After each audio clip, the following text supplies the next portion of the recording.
So the best way is probably either do it and scan it, or scan it in into like Google Slides and then do the homework that way with little text boxes. I'm not sure what your preference would be, but if I recall, I only assigned the first 2 pages.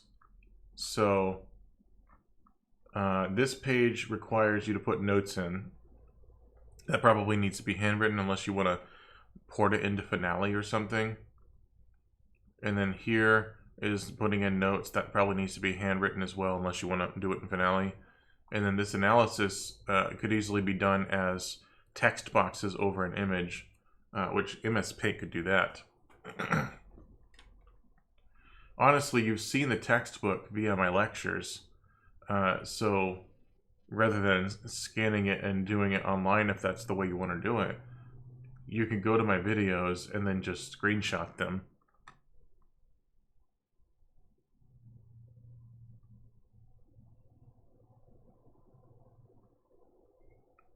There, now you've seen the entire thing. So, what I'd like to do is a little bit of review of material, because the exam's going to cover a lot of this material. And then from there, we can talk about the homework assignment and then potentially the exam itself, depending on time. So the first thing is I want you to tell me about the 5/7 chord. So I'm going to ask a question or have a fill in the blank, and you're going to help me fill in the blanks. So the 5/7 chord, the addition of the 7th causes what within the chord? And I'm going to move on, and I'll go back and throw those things in later.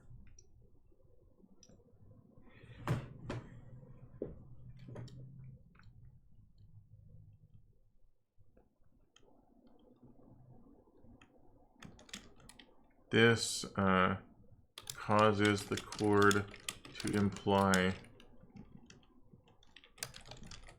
what kind of motion?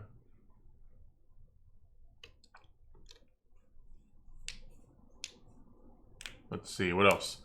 The 5/7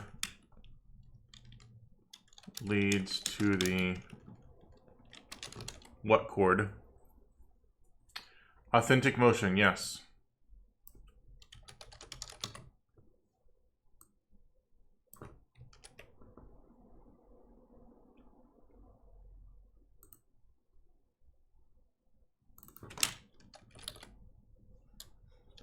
Yes, the 1 chord or the tonic triad.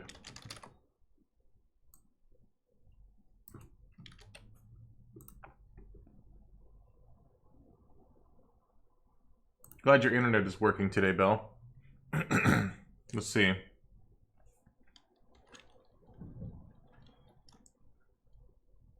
The most, not most common, the strongest cadence is the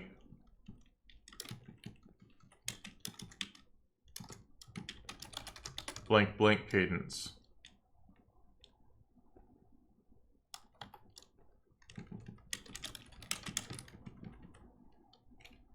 Blank leading to blank. Yes, perfect authentic.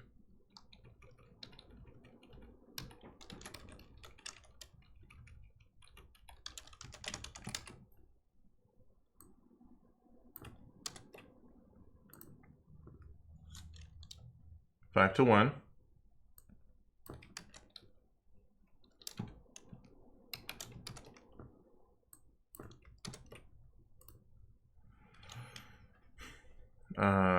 Blank is in the melody and the bass. Moving on. And we still have this blank over here for anyone who wants to help me out with what is caused within a chord when you add a 7th.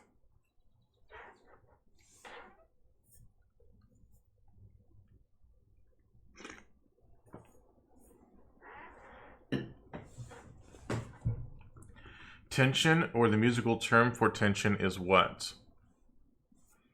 So moving on. Dissonance. Thank you, Laurel.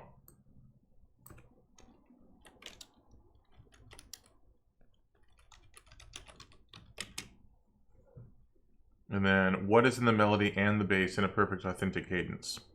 So, moving on. Resolving the 5/7 chord.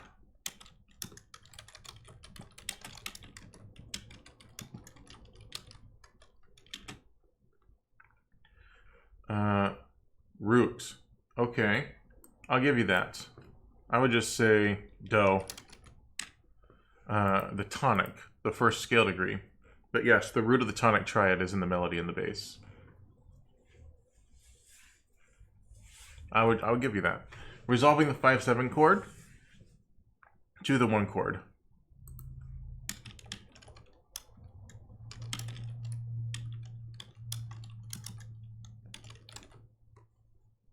I don't like that. We'll just say to 1. There. What are the directions again for page 106? I will go over that again after we're done with this. So, resolving the 5/7 chord to 1. If the bass is in root position, or on the root, we'll say,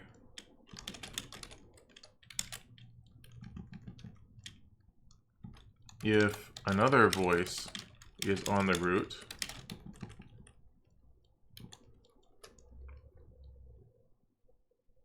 if, let's see, now we just say the third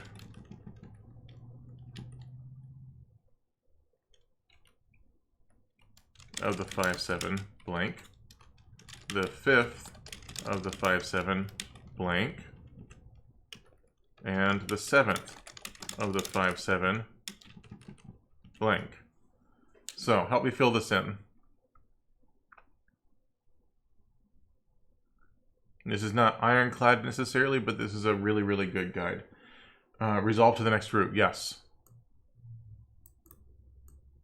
I could say find the next root. That might work as well.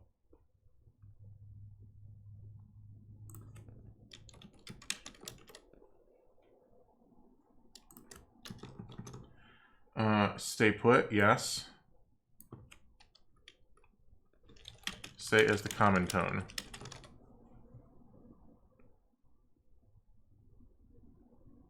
Now what does the third do? Resolve up, yes.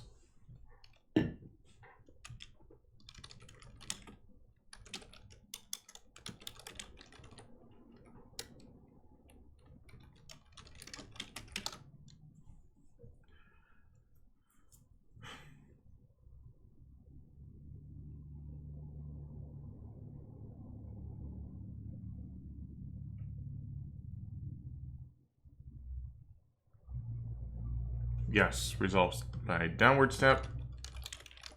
And then the 7th resolves by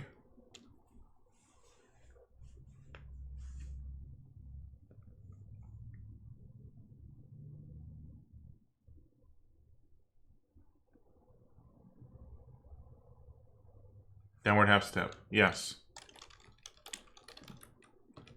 That would apply to if we were in a major key. So we'll just say downward step. We're talking diatonic here. So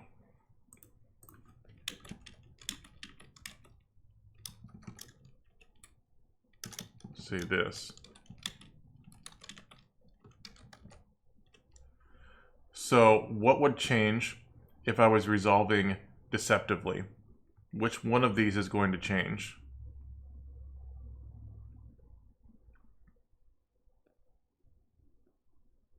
If I resolve a 5/7 chord to a 6 chord, then which one of these rules is going to change?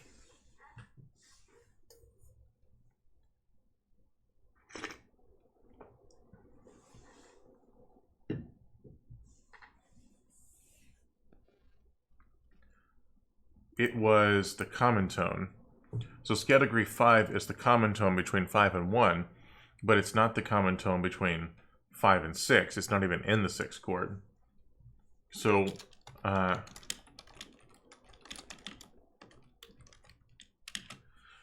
what do I do with the redundant root when I'm resolving to a 6th chord?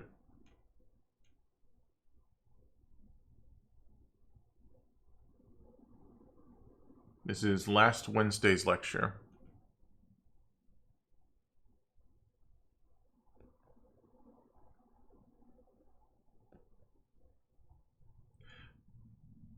Let's assume it's there and I can't omit it. Then what do I do?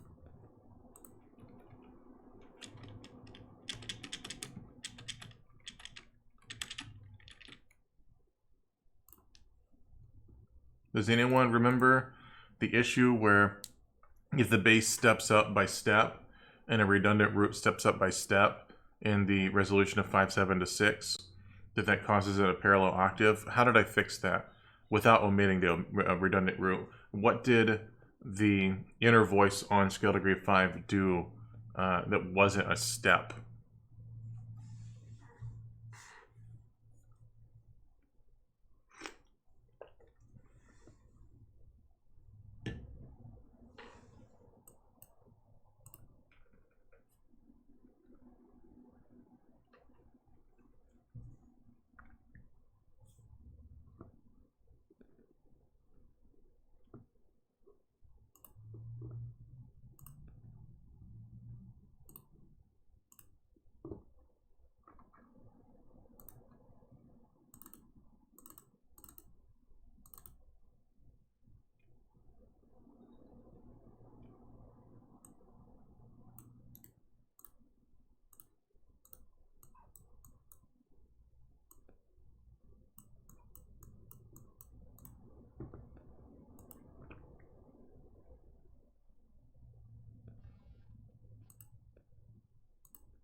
Okay, here's the issue.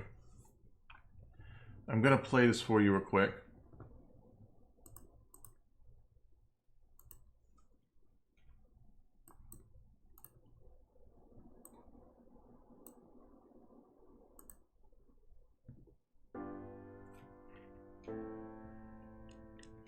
Did you hear that? Let's hear it again.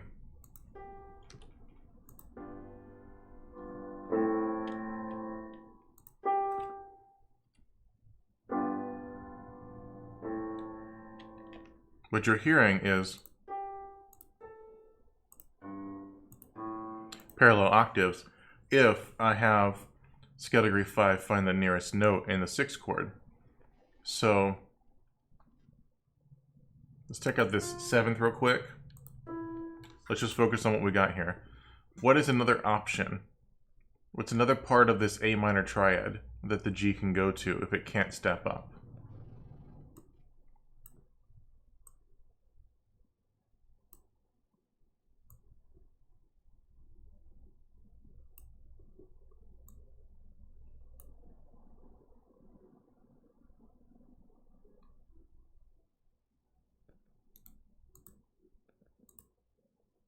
C. Well, now we've got all kinds of issues. The main one being that the melody isn't finding the smallest interval possible, and we're also doubling the third.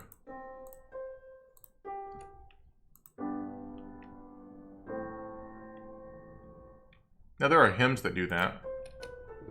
Let's make this easier.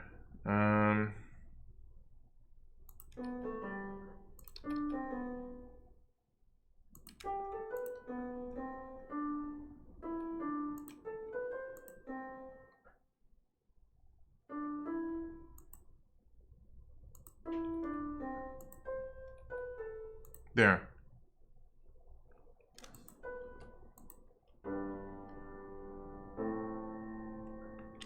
Now the problem is the tenor. Is there a part of the A minor triad that's not being covered?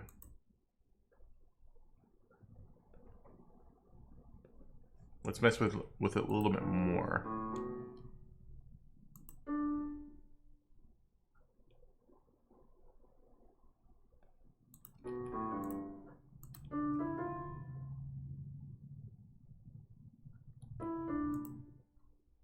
No, I like it.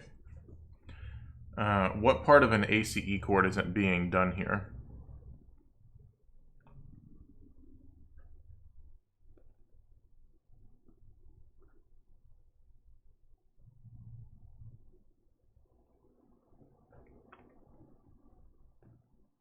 E.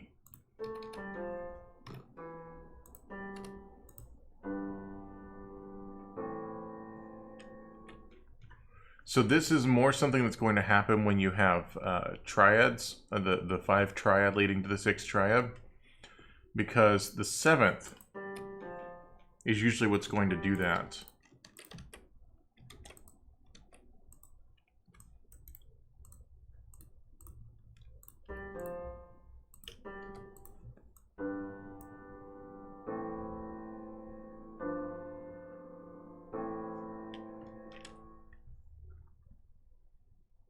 So, that's sort of what we're talking about here. Really, either omit the redundant root, or resolve by downward skip. So, ideally, when we're doing a deceptive cadence, since we can go complete voicing to complete voicing, we're not going to have the redundant root, and therefore we would have an incomplete voicing of 5/7 if we did.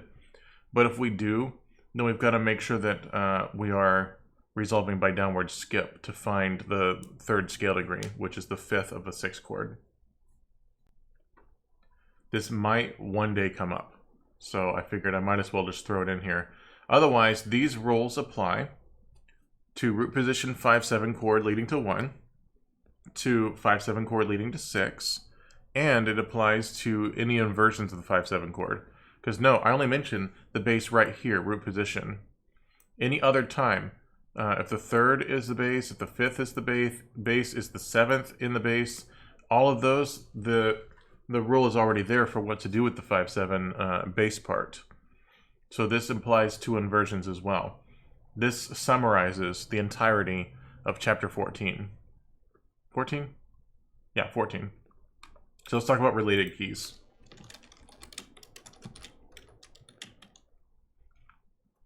The most important chord in tonal music is what?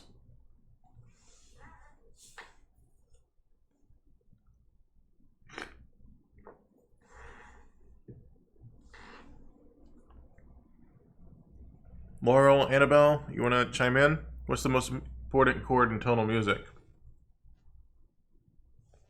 I see Belle has answered. Do you agree with Belle, or is there another answer?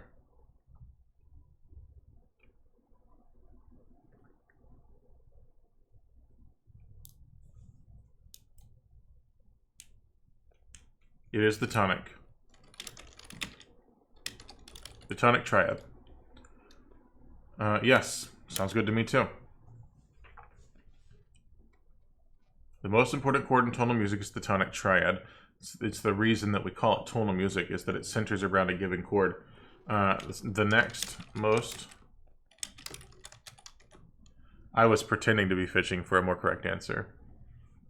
The next most important chord is what?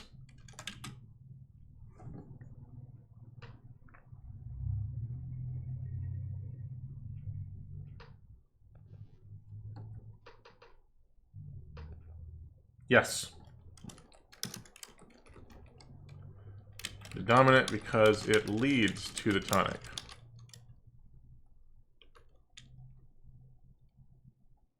So what's left?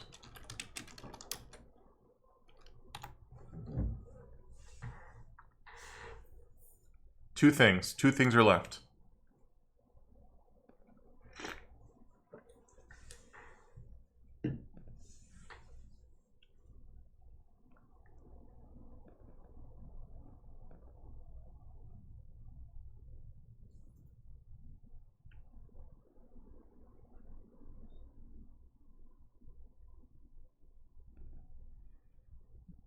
Median's not quite.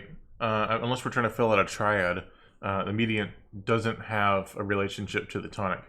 Subdominant, yes. So what's another chord I can classify as being of a similar function to the subdominant? These are going to be classified together.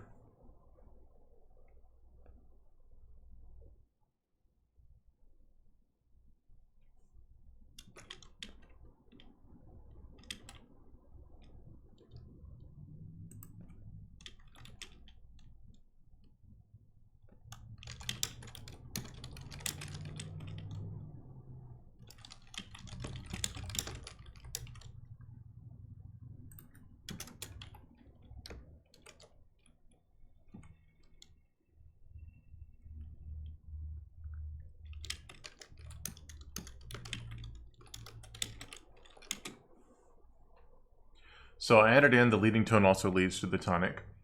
It's less common, and it is not. It is for a sense of finality, but it is a chord that leads to the tonic. What is a third away from the subdominant that has the same function as the subdominant, which is to lead to 5?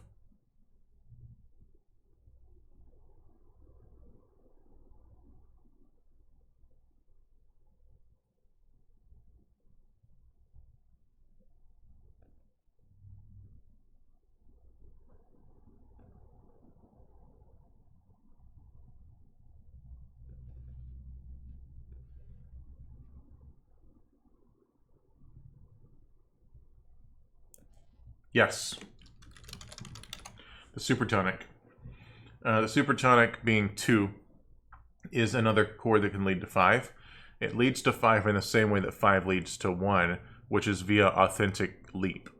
So upward 4th or downward 5th, whereas the subdominant merely steps one step away upward to 5.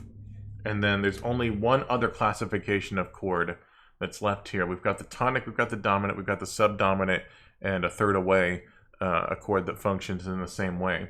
There's one more type of chord here that is not the 1 chord, does not have a dominant function, or does not have a subdominant function.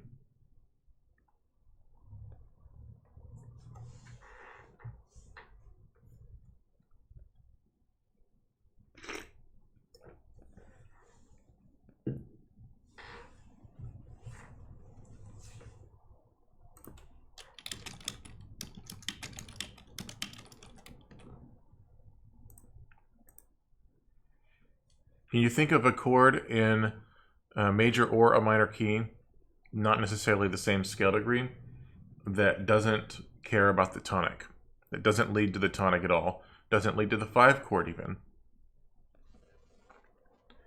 It is a chord that steals attention. Yes, the relative minor,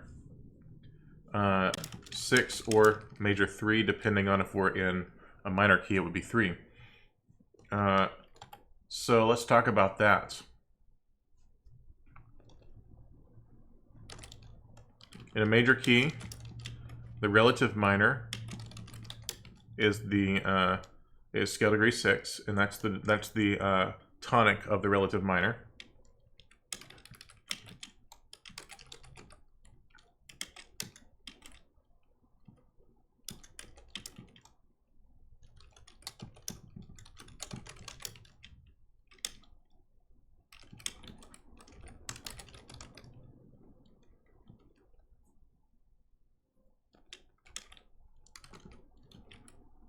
Let's add a symbol here.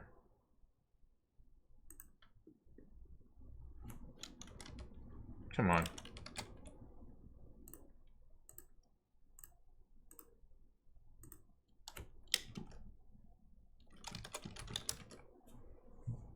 And then in a minor key,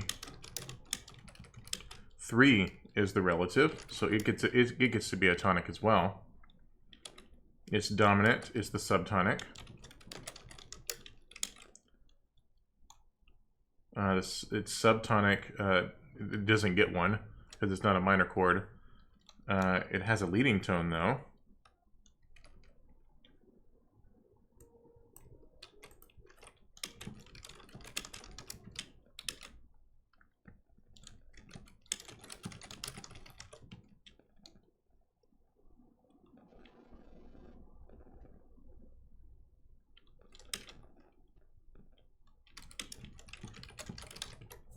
What are you seeing here?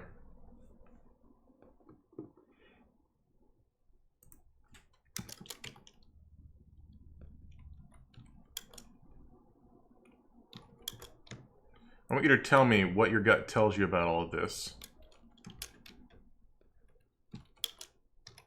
Whatever pops into your head.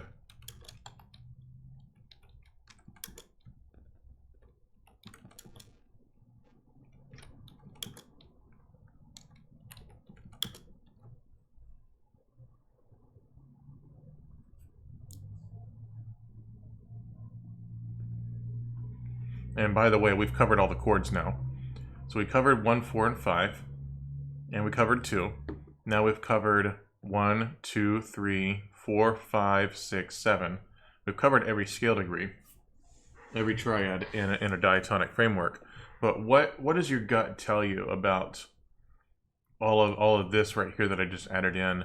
All these different chords and their functions related to the relative minor or relative major.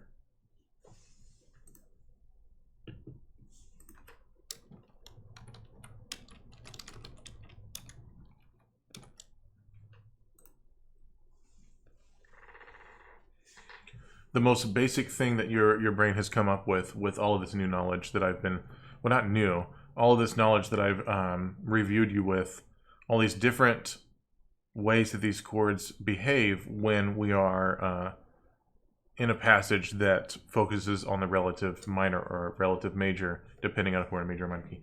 Weird question, yeah. What impression do you get about the relationship that the relative has with the tonic? When you look here and you see, first off, the relative minor or the relative major has no relationship to the tonic, except that it pulls all of these chords here. Some, in the case of this 3 chord, or in the case of this subtonic and the subdominant, the submediant, which is functioning as a subdominant. Some of these chords I haven't mentioned as having a relationship to the tonic. And now I say the relative has no relationship to the tonic, is pulling these chords that do, as well as these chords that don't, and all of them have a relationship with the relative. So what, harmonically speaking, does the relative key have with the tonic?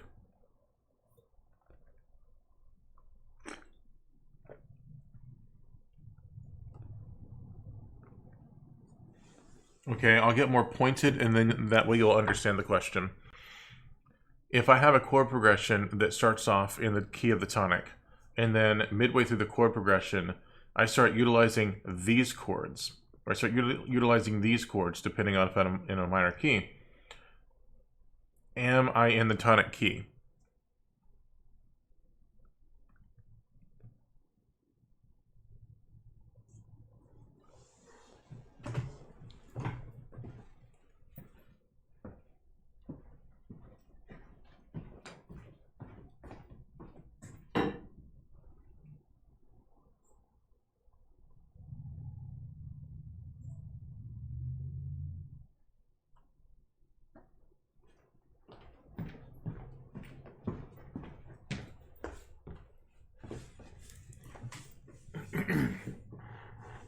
I will now play a chord progression that transitions into...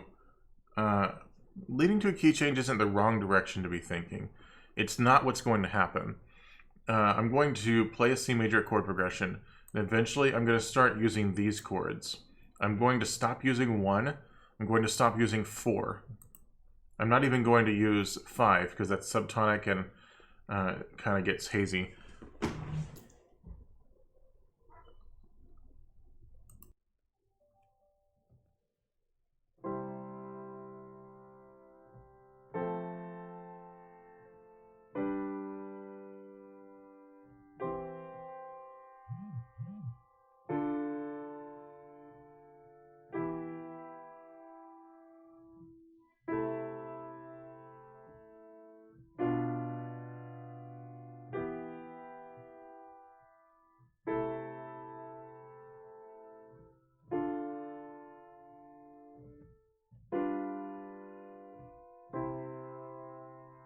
Bell has said the word. It is not the answer to the question. It is the result of the question. Tonicization.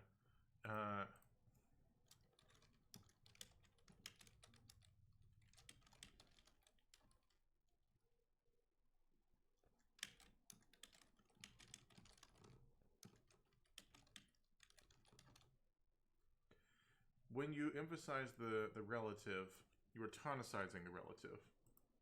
Here it is, sorry. And that means that I am treating it as an alternate tonic. Now, what is the result of tonicizing the relative? What is the result of the possibility of the relative being tonicized on the harmonic structure? Oh, yes I am.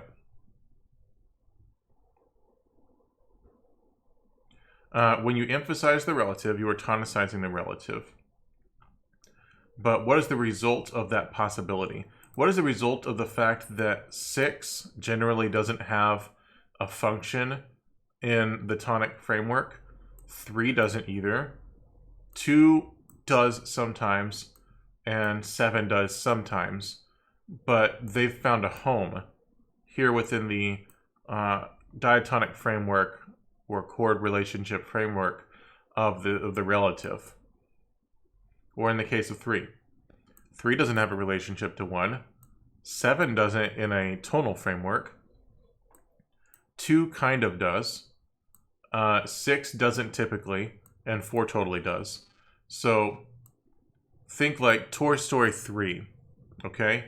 Toy Story 3, now they're chords. What are these chords? 6 and 3, to a lesser degree, 2 and 7. 3 and 7, and to a lesser degree, 2 and 6. They don't relate to the tonic very well. So what is the relative key doing?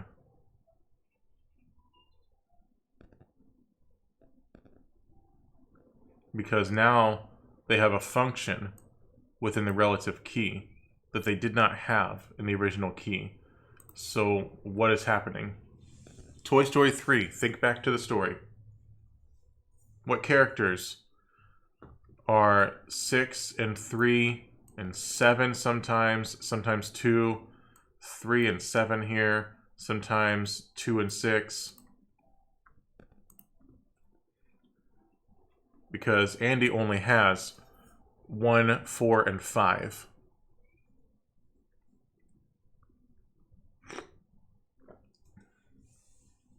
You guys have seen this movie, right?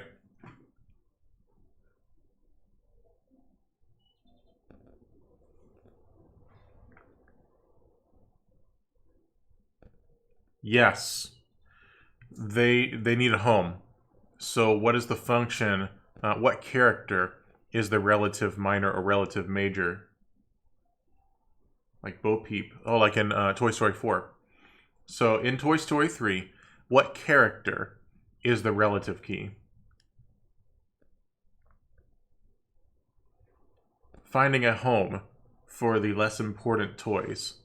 For 3 and for 7, or over here yeah, the subtonic or the 6 chord. 3, 6, and 7 specifically don't do much.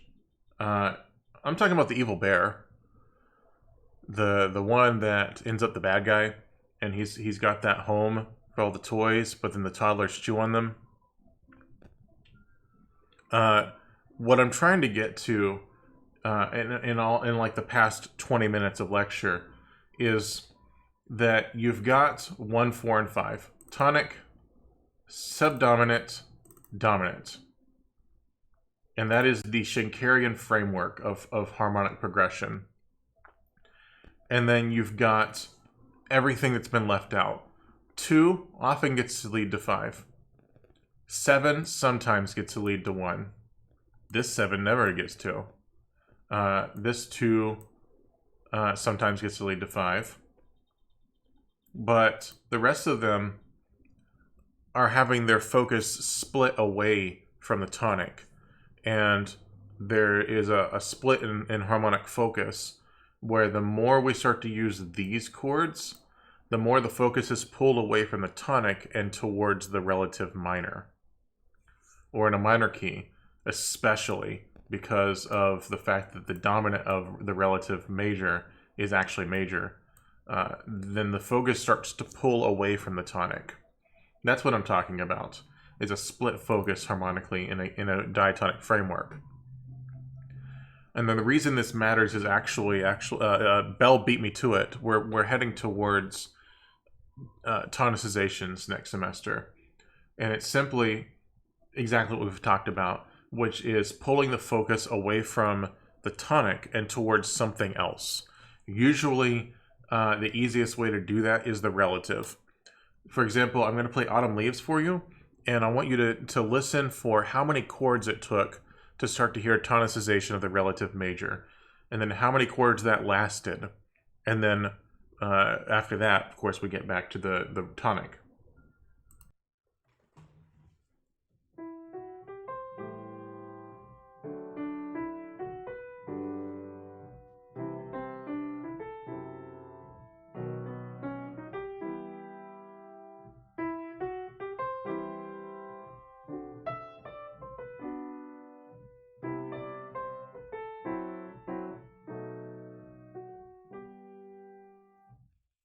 So how long? How long did you feel we weren't in E minor anymore? We'll do it one more time.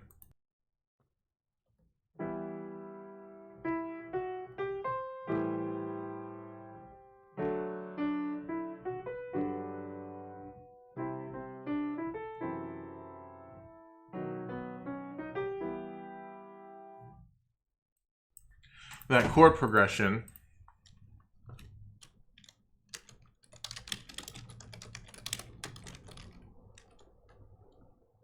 is as follows. In a minor key, it's minor 1, then minor 4, then major 7, the subtonic. Does this start to look familiar at all? Does that look familiar? Does that look familiar?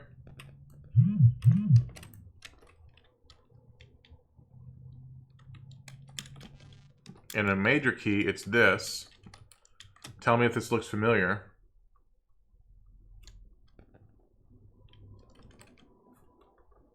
Let's see. 7, supertonic.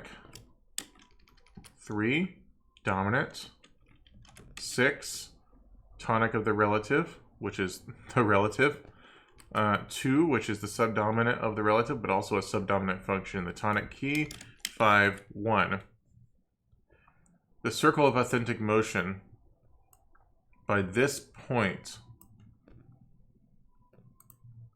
those chords relate to the relative minor. In a minor key,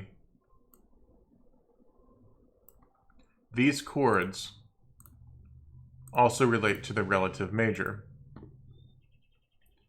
So if I were to circle in a major key, and I'm adding a 7th to everything because a 7th, as you're going to learn next semester, begs authentic resolution.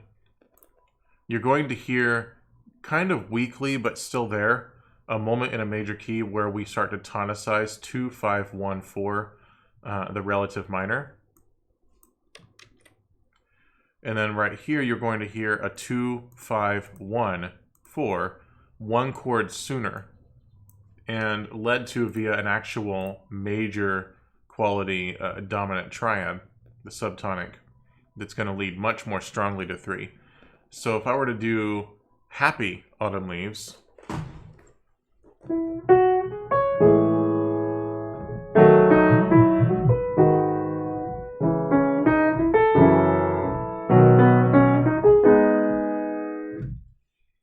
listen again. I'm gonna point out the 2, 5, 1 of the relative.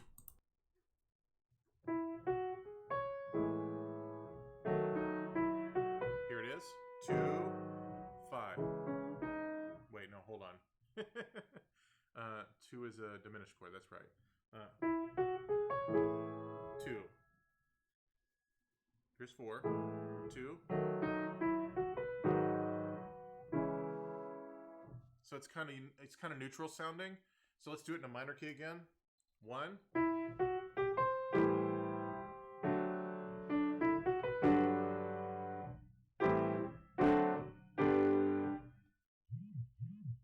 It happens one chord sooner in a circle of authentic motion in a minor key, and the 2, 5, 1 is straight up conducive to tonic style resolution. It's a minor 2 to major 5 to major 1. But what we would want in a minor key is 2 diminished and then major 5 then 1. What we get is 2 diminished minor 5 minor 1. So the lack of a leading tone for the relative minor is what causes that to not be as strong. This matters because when we're tonicizing, it's a weaker tonicization to focus on the relative minor of a major key. But there's a lot of classical music in a major key, so you find yourself either borrowing from the minor key's actual diatonic framework, meaning that this chord would be major, or you just find yourself giving kind of a weaker sub. I know subtonic's a bad term here because that's not what it means, but a weaker sort of progression in the key of the relative. So there are 3 types of chords. We have the tonic, we have the dominant, we have the subdominant. The leading tone in a tonic framework has a dominant function. Supertonic also has a subdominant function for the same reason. It's a third away from the chord that has the main job. That is 3 types of chords. So the relative is which of those types? Tonic, dominant, or leading tone. Now, refresher, the relative is either 6 or 3.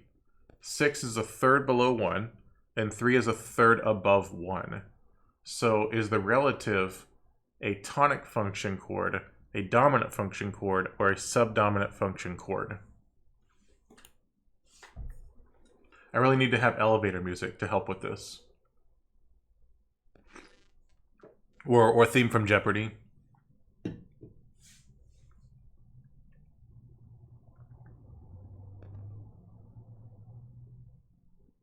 Wait, Belle, was your answer yes? I saw yes and I assumed it was in response to something else. Yes, we need the Kahoot music. Like the Sweet Dreams Are Made of This. That was earlier. Okay, that's what I thought. At this moment, I want you to classify the relative being either 6 or 3, which are both a third away from 1, as either a tonic function chord, a dominant function chord, or a subdominant function chord. It is one of those 3. And we're talking about either 6 or 3, depending on whether we're in major or minor. Both those chords, 6 and 3, are a third away from 1. Why do you classify them as subdominant function?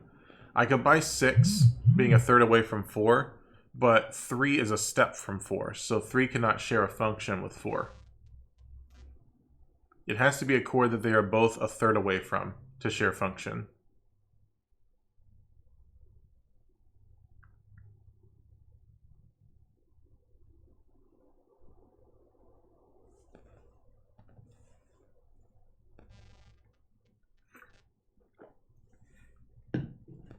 Tonic function, yes.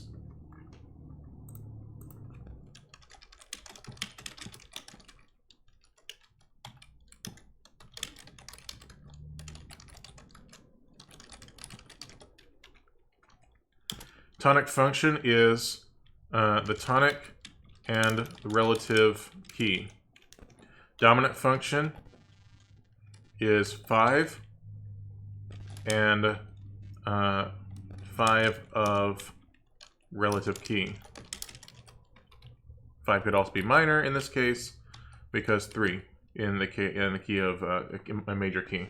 Subdominant could be 4 or 2.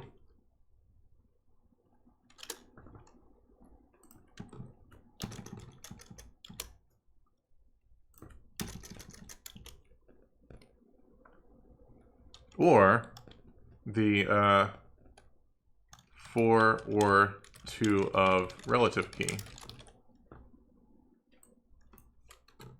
Does that make sense?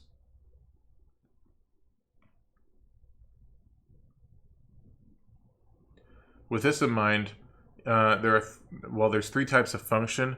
You've essentially got 2 diatonic frameworks that most music centers around. The diatonic framework of the tonic, and then the diatonic framework of the relative key. And that's going to be a starting point about week 2 and a half of Theory 3. After we finish up with the diatonic 7th chords and we talk about this circle of authentic motion that I want you to have memorized for a quiz next semester. 1, 4, 7, 3, 6, 2, 5, 1. 1, 4, 7, 3, 6, 2, 5, 1. Then we're going to head into tonicization. So it's important to note that while you can tonicize any given scale degree, and the most common is the relative key, the functions are still the same. You still have a tonic function, you still have a dominant function, you still have a subdominant function. Now here's a question, final question on the topic. What leads to the subdominant? I'm not adding anything new here. I just want to know, if the subdominant leads to the dominant and the dominant leads to the tonic, what leads to the subdominant?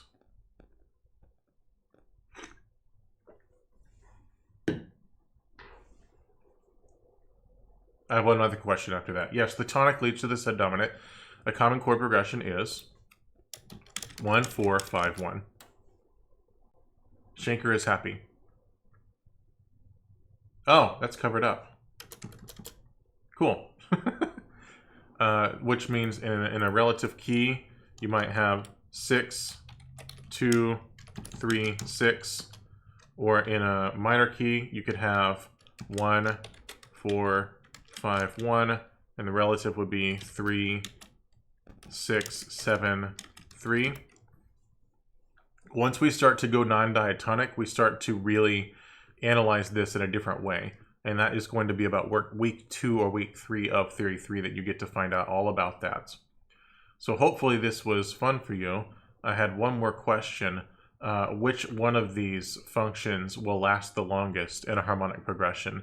Tonic function, which happens usually at the beginning and end of the progression. Dominant function, which typically doesn't happen that much except for the cadential point or any internal 5-to-1s where you have to invert one or the other. Or subdominant function, which eventually leads to 5. Or something else.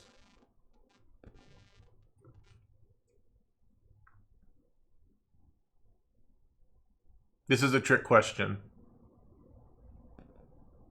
And I want you to think about that, and then if you can come up with an answer about which of the 3 types of function lasts the longest, and you can send it to me via email, I will give you an extra credit.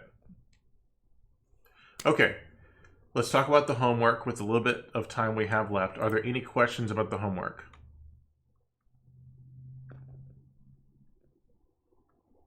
So, as a review, they're providing you with which part of the chord this note is. Skip the C clef.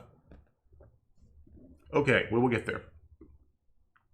So if this says fifth, I need to be building a triad downward from the fifth and put a seventh above it. If this says seventh, I've got to build my triad below the seventh. If it says third, I've got to have the root and then build fifth and seventh above it.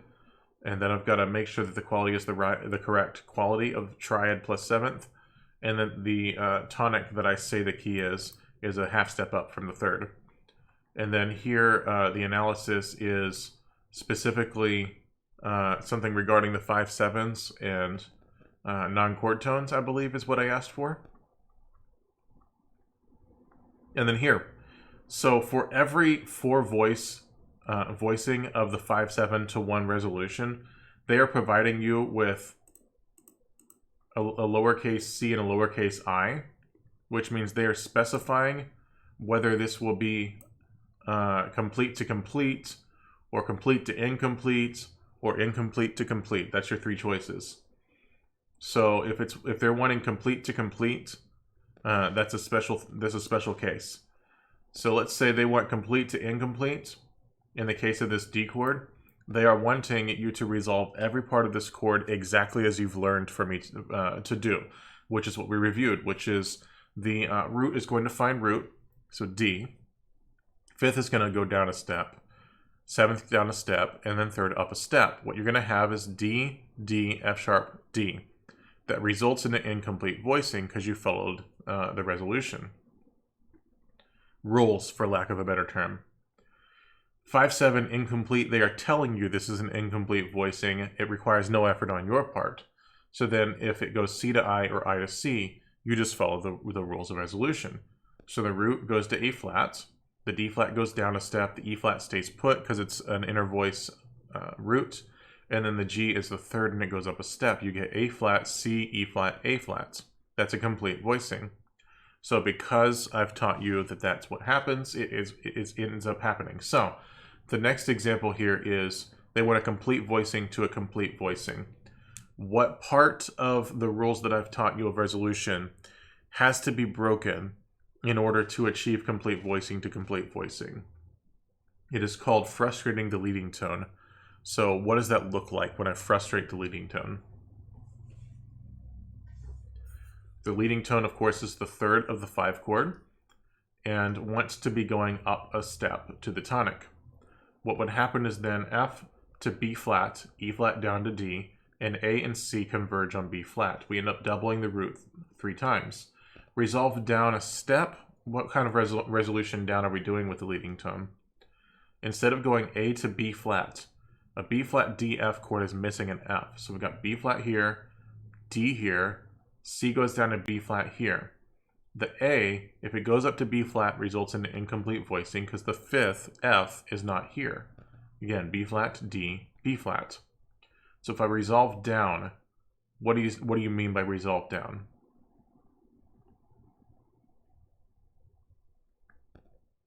So C down to B flat, E flat down to D. That's our root and third. Then F to B flat, and A is a common tone between a B flat chord, between a F chord and a B flat chord. The third is the common tone.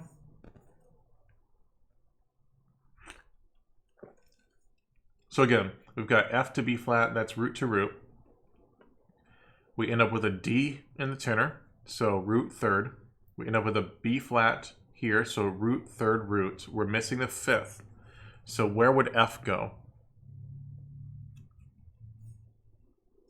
Soprano goes to B flat, tenor goes to D, bass goes to B flat, D, B flat, and we are missing the fifth. So define frustrating the leading tone.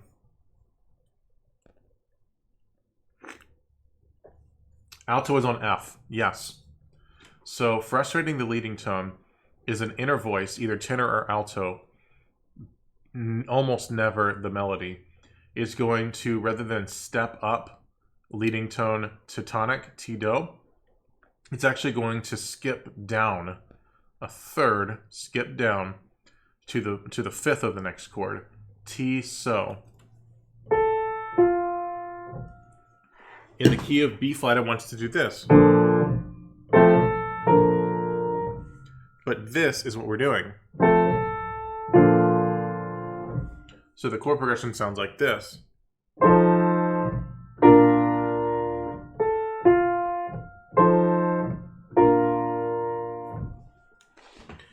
Anytime the book is saying complete to complete, you find the third of the 5 chord, which is the 7th scale degree, and you skip down. Skip meaning third.